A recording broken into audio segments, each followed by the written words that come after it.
Sebelumnya jangan lupa like, comment, and subscribe.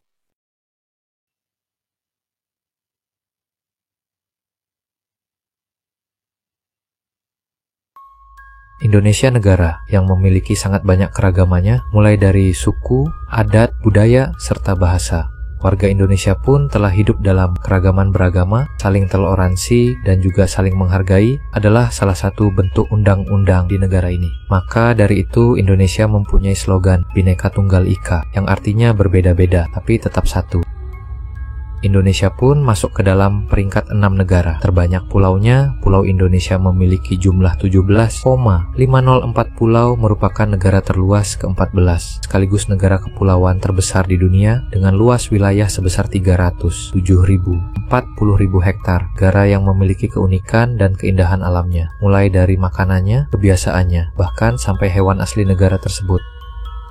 Sebuah negara yang dilintasi garis khatulistiwa dan berada di antara daratan benua Asia, sehingga dikenal sebagai negara lintas benua dan Oseania antara Samudra Pasifik dan Samudra Hindia. Di balik keunikan dan keindahan negara tersebut, Indonesia juga memiliki beberapa mitos atau petuah orang-orang tua zaman dulu. Beberapa orang juga mempercayai bahwa beberapa mitos tersebut benar adanya atau benar terjadi jika kita melanggarnya. Terlepas benar atau tidaknya mitos tersebut, kita harus menghargai dan menghormati apa yang sudah menjadi aturan atau adat di tempat tersebut. Dan berikut kami rangkum 7 mitos yang paling dipercayai di Indonesia.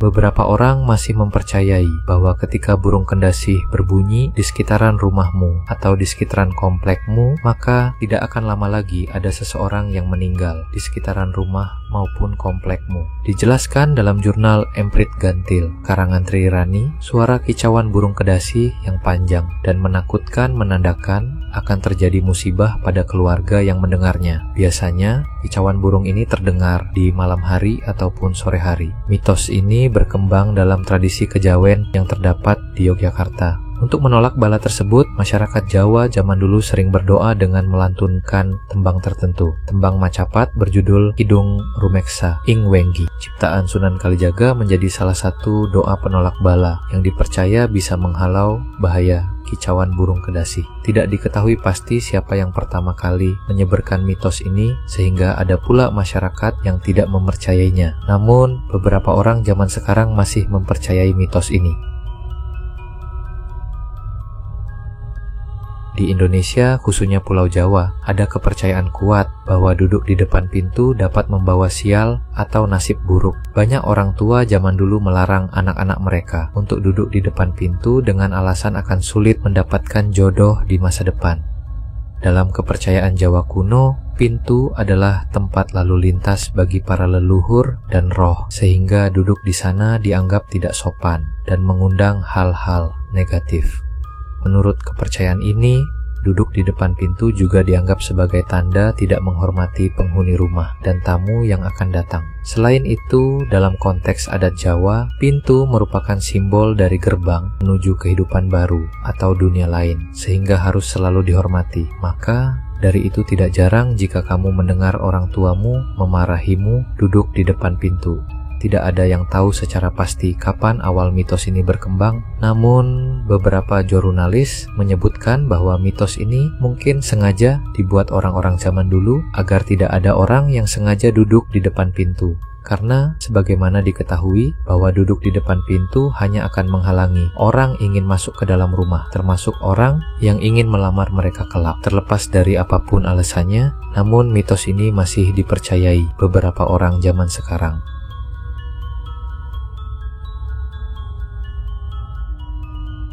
Dalam buku Sosiologi Hukum Indonesia oleh Hasri Jaya Lesmana, SH, MH, disebutkan mitos mengenai menyapu tidak bersih yang berhubungan dengan mendapatkan calon suami berewokan merupakan salah satu hal yang masih dipercaya di sebagian masyarakat. Konon, mitos ini lebih sering ditujukan pada anak perempuan dan diwariskan turun-temurun dari generasi ke generasi atau lebih dikenal dengan Gugon Tuhon. Berdasarkan informasi pada buku Menjaga Desa oleh Muhammad Ansori, Gugon Tuhon adalah uraian tentang kepercayaan orang Jawa yang biasanya didasarkan pada pengalaman.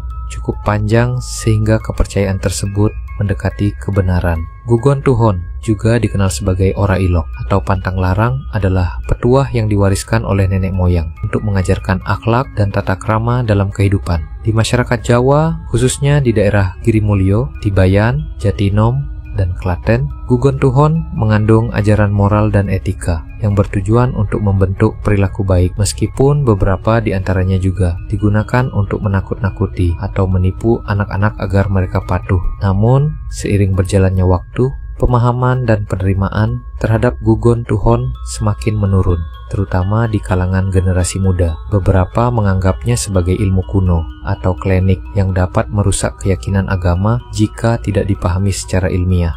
Namun, perlu dicatat bahwa kepercayaan ini tidak memiliki dasar ilmiah yang kuat. Mitos ini dapat dikatakan sebagai bagian dari tradisi budaya yang mengaitkan tindakan sehari-hari dengan nasib atau karakter seseorang, dalam hal ini calon pasangan hidup.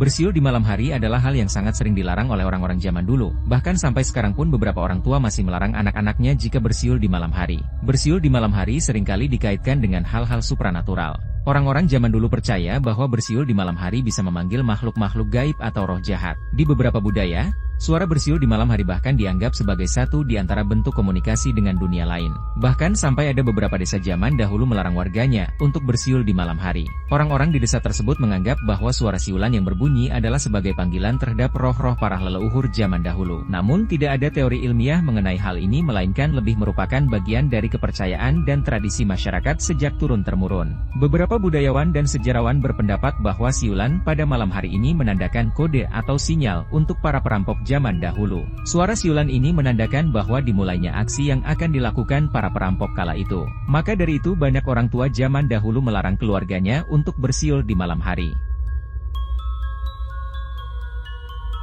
Dahulu ketika seseorang membuka payung dalam rumah adalah hal yang menjadi sangat dilarang. Pasalnya membuka payung di dalam rumah dipercayai akan membawa kematian bagi yang membukanya. Di beberapa daerah juga mempercayai membuka payung di dalam rumah dianggap sebagai simbol kesedihan dan kesialan. Meskipun asal-usul tahayul ini tidak terbukti secara pasti, ada beberapa teori terkemuka tentang bagaimana dan mengapa itu dimulai. Teori itu dimulai sekitar 1200 SM, ketika para imam dan bangsawan Mesir kuno menggunakan payung yang terbuat dari bulu merak dan papirus untuk melindungi mereka dari sinar matahari. Tahayul itu berasal dari keyakinan mereka bahwa ketika membuka payung di dalam ruangan akan membuat marah dewa matahari Yegi akan mengirimkan beberapa pasukannya untuk membuat celaka. Namun secara logika tidak ada hubungan membuka payung dalam rumah menyebabkan kematian ataupun kesialan. Namun mitos ini sudah sangat menyebar turun-temurun bahkan di luar negara Indonesia.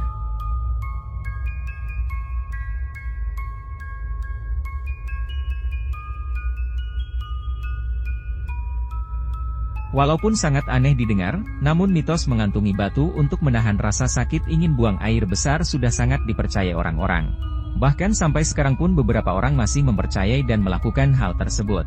Beberapa orang meyakini bahwa hal itu benar terjadi. Ketika mereka ingin buang air besar namun tidak sempat melakukannya, mereka mengantungi batu untuk menghilangkan rasa sakit di perut dan beberapa saat kemudian sakitnya pun hilang. Namun perlu diketahui, hal tersebut hanyalah mitos dan tidak ada bukti yang menunjukkan mengantongi batu dapat menahan buang air besar. Bila seseorang berhasil melakukannya, besar kemungkinannya itu hanya merupakan sugesti. Dan sugesti tersebut sudah turun-temurun yang menyebabkan sugesti tersebut sangat efektif.